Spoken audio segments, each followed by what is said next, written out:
егер біздерде беттерімізде безеулер шығатын болса, кішкене тосып кететін болса, я болмаса үрей, қорқыныш сезімдер болатын болса, біздер айтып жатамыз, біздерде гормональдық өзгерістер болып жатыр деп. Қайырлы күн, құрметті оқырмандарым.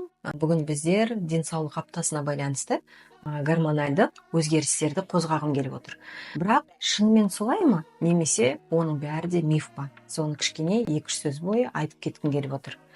Кездерде мен осы гормональды өзгерістерді, гормондарды көп уақыт бойы изучать етіп келе, қараған кезде мен ойлаймын, біз ағзамызбен өзіміз управляем, или же біздің ағзамыз бізбен управлять етеді.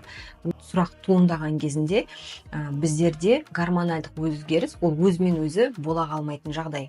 Өйткені біздердің ағзамыздағы гормондар біздің тілдің сағат сияқты жақсы уақытымен жүріп отырады. Ал біздерде де гормондарымыздың бөліну өзінің биологиялық уақыты болады.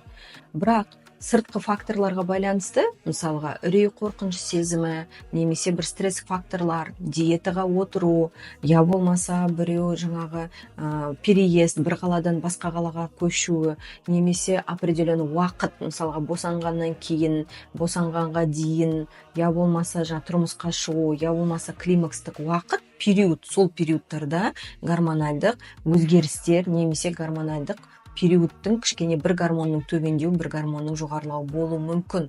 Бірақ қалған уақыттарда біздерде гормональдық өзгерістерге біздің тамақтануымыз, спортымыз, ұйқымыз, қалай біз өмір сүру, образ жизни деп айтамыз, соның бәрі де біздің гормональдық өзгерістерге алып келуі мүмкін. Егер де сіз өзіңізде қандай да бір өзгерістерді көретін болсаңыздар, сіз ең бірінші өзіңізге сұрақ қойыңыз. Қалай мен өмір сүріп жүрмін? Дұрыс өмір сүріп жүрмін ба? Немен мен тамақтанып жатырмын? Қалай мен таңертең ұйқыдан тұрамын? Спорт менің өмірімде бар ма, жоқ па? Қандай тамақ мен жеп отырмын бүгінгі күнге? Содан кейін барып, терапевт, гинеколог, дәрігерлерге, эндокринолог дәрігерлеріне қаралып, өзіңіздің гормональдық және жалпы биохимиялық көрінісіңізді тексеріп алуыңызға болады.